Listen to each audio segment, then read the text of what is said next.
Saúdo a todos com a paz do Senhor. Vamos aqui gravar a lição de número 5, a graça de Deus. Vamos fazer uma oração. Senhor meu Deus e meu Pai, te peço ao Senhor que me conduza, Senhor, durante essa lição e que abençoe todos os ouvintes, Senhor, desta lição. Amém, graças a Deus. O texto áureo diz: porque pela graça sois salvos por meio da fé. Isto não vem de vós, é dom de Deus. Efésios 2:8.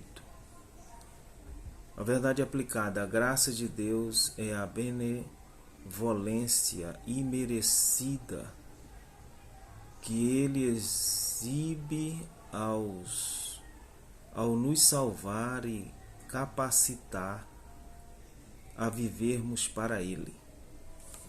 Vamos para a introdução.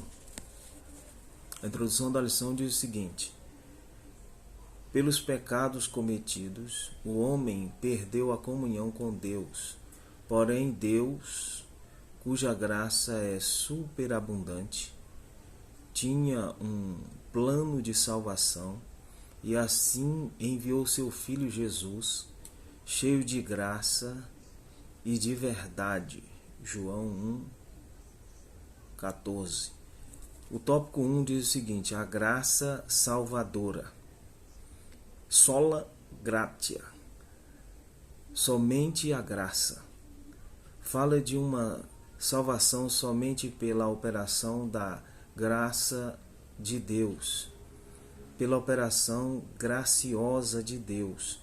Não há mérito humano além do exercício da fé, ou seja, a salvação é por meio da graça, através da fé.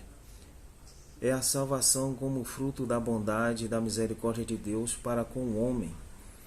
No grego é charis e possui vários significados: benefício, dom, presente, boa vontade, assim como se encontra no dicionário Strong.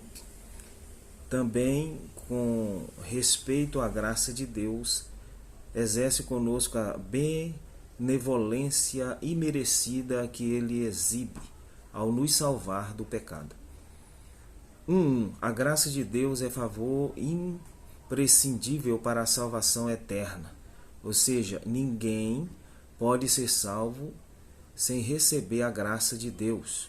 Não há nada que possamos fazer de alguma maneira para que possa substituir. A graça de Deus, ela é infalível, inegociável, cheia de amor e de misericórdia. Não há mais necessidade de penitência, sacrifício, holocausto para ser salvo, pois não vivemos debaixo da lei. As oferendas de animais foram substituídas pelo único sacrifício do Cordeiro de Deus, como João dizia: eis o Cordeiro de Deus que tira o pecado do mundo. Então, esse é Jesus Cristo. Hoje, não há mais necessidade de levar animais para ser sacrificados. 2. A salvação é por meio da fé. O apóstolo Paulo diz que ele, ou seja, que ela não vem de nós, vem de Deus. Ou seja, é alcançada por meio da fé. A salvação é alcançada por meio da fé. Ou seja, pela graça sois salvos por meio da fé. Isso não vem de vós, é dom de Deus. A fé salvadora leva a crer, reconhecer e aceitar a expiação do sangue de Jesus na cruz do Calvário para a remissão dos pecados e a sua ressurreição ao terceiro dia, vencendo a morte, assentando-se à direita do Pai e fazendo-nos mais do que vencedores. Ou seja, em Cristo Jesus, irmão, nós somos mais do que vencedores. A fé inclui o arrependimento dos pecados. Tem que haver arrependimento. O homem não pode agradar a Deus sem fé. A Bíblia diz que aquele que se aproxima de Deus é necessário crer que Ele existe e que é galardoador dos que o buscam.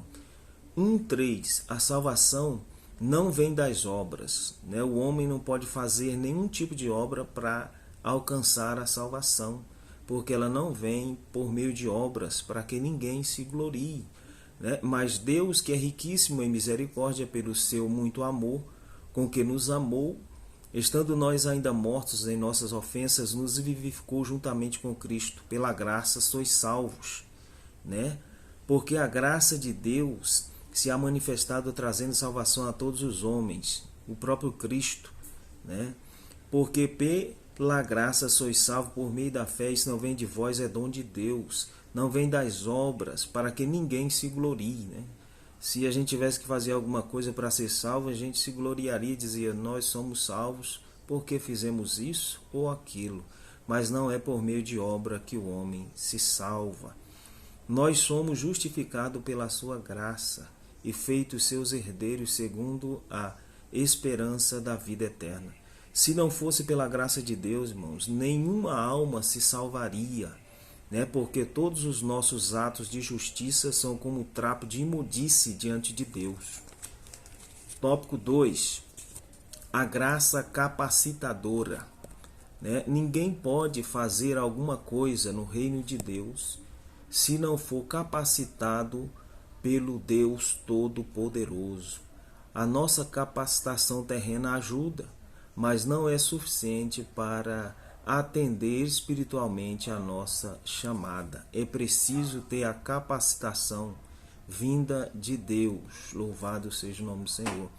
2:1 diz o seguinte: a graça de Deus capacita para viver a vida cristã, né?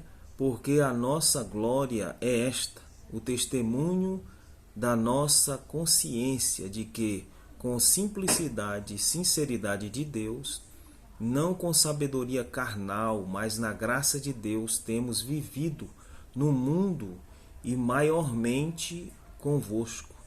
Louvado seja o nome do Senhor. Somente a graça de Deus pode nos capacitar a viver uma vida cristã saudável, como sal da terra. Só quem permite que o crente tenha sabor, continue tendo sabor e não seja insípido, sem sabor, é Deus que capacita ele para estar assim, o Espírito de Deus, para continuar sendo sal da terra e com gosto. Louvado seja Deus. Viver de modo irrepreensível, ter bom testemunho dos que estão de fora, para não cair em opróbrio e laço do diabo, e servir de exemplo para os que estão de dentro também, não ter de que se envergonhar, nada a esconder, renunciando a si mesmo, né, e esvaziando-se de si mesmo e tomando a sua cruz de servo. 2:2.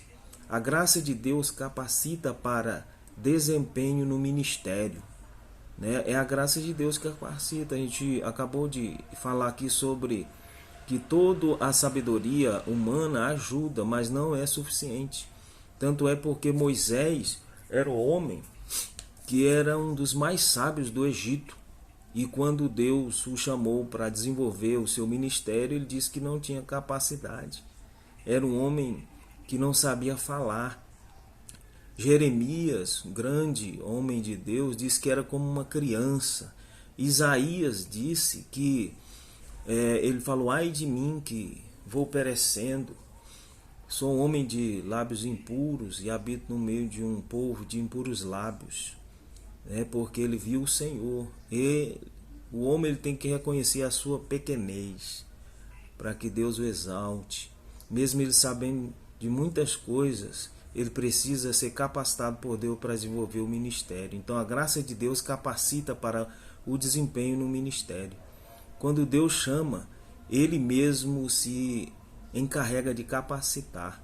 Vários personagens bíblicos julgaram-se sem condição diante do chamado divino, como Moisés, Jeremias, Isaías, Gideão. Diz que era da menor tribo e que ele era o menor na casa dele. Mas Deus o escolheu, irmão. Quando Deus escolhe, é ele que capacita. Não interessa se o homem se acha o menor. O importante é que Deus dá capacidade para que ele desenvolva o ministério para o qual foi chamado, né? Mas Deus escolhe e Deus capacita para o ministério. 2:3. A graça de Deus dá suficiência para todas as necessidades humanas. Paulo orou 3 vezes ao Senhor para que afastasse dele o espinho na carne. Mas ele disse: a minha graça te basta, pois o meu poder se aperfeiçoa na fraqueza. Paulo disse a Deus por 3 vezes orando: Senhor, tira esse espinho na minha carne. Tira da minha carne esse espinho. Mas Deus disse que a graça dele bastava para Paulo. Então, se bastava para Paulo a graça, também ela basta para nós. Ela é suficiente para todas as nossas necessidades. A graça do Senhor te basta. A graça do Senhor me basta. Louvado seja Deus.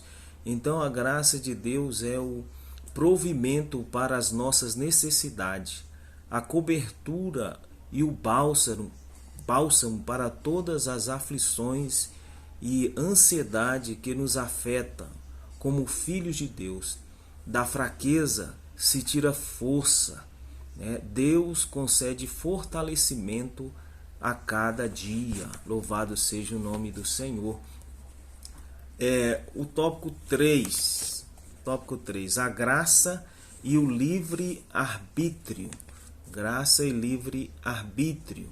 Aqui diz que é o seguinte: ao longo da Bíblia encontramos diversas manifestações da graça de Deus, mas também diferentes reações por parte do ser humano. A graça se manifesta a todos, porém é preciso atentar para o fato de que é possível resisti-la. Ainda hoje somos chamados a fazer escolhas sobre como vamos reagir diante do que Deus apresenta para nós. Toda liberdade será cobrada. Ninguém pode se esconder, o que é o 3:1. Toda liberdade será cobrada. Aqui diz o seguinte: ninguém pode se esconder atrás da graça de Deus para pecar, pensando que ficará impune. A liberdade não pode livrar ou virá libertinagem, pois toda liberdade será cobrada por Deus.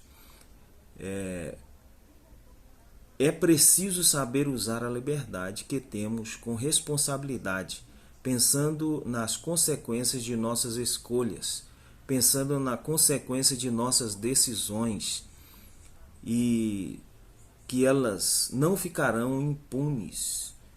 E não podemos sair tomando decisões imprudentes ou equivocadas. Portanto, precisamos da graça de Deus para tomar decisões, da graça de Deus para não tomar decisões imprudentes. Precisamos da graça de Deus para não tomar decisões equivocadas.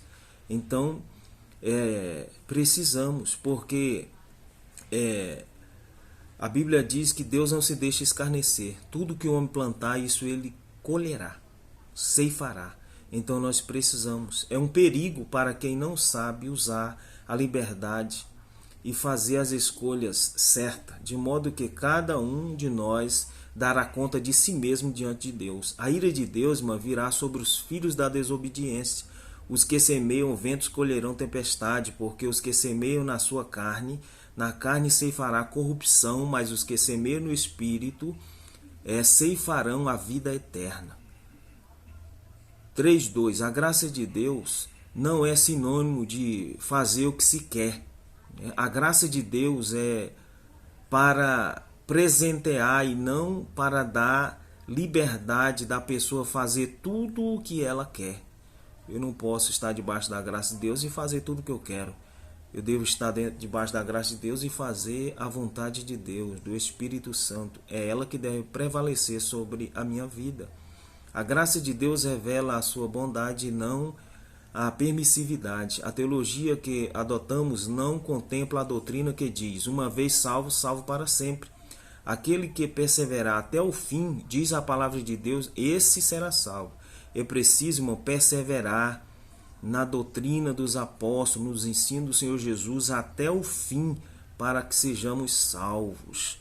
Louvado seja Deus. Além de não poder fazer o que a gente quer, também não devemos continuar fazendo as coisas antigas. A Bíblia diz que quem está em Cristo, nova criatura é. As coisas velhas passaram, e eis que tudo se fez novo e se faz novo. 3.3. É preciso permanecer na graça de Deus. Mas após receber a graça de Deus, a salvação, há alguns requisitos básicos para conservá-la, sendo ela um presente, e quando se recebe algo precioso, se guarda com muito carinho e gratidão. Na verdade, quando a gente recebe algo precioso e um presente, a gente guarda com muita gratidão.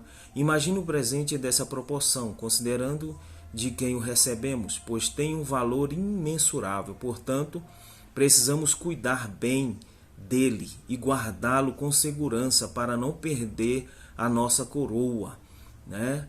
A Bíblia diz que guarda o que tens para que ninguém tome a tua coroa. Para a manutenção, Paulo nos aconselha a andar no Espírito, né? Nenhuma condenação há para os que estão em Cristo Jesus, que não andam segundo a carne, mas segundo o Espírito, porque a lei de vida em Cristo Jesus nos livrou da lei do pecado e da morte. Romanos 8, versículo 1 e versículo 2. Que Deus possa abençoar os irmãos. É um vídeo não tão longo, né? E que possamos permanecer debaixo da graça de Deus, fazendo a vontade de Deus e não as nossas vontades, mesmo que elas venham querer florescer, mas que a vontade de Deus permaneça sobre as nossas vidas, e Deus abençoe a cada um, e eu agradeço em nome de Jesus. Amém.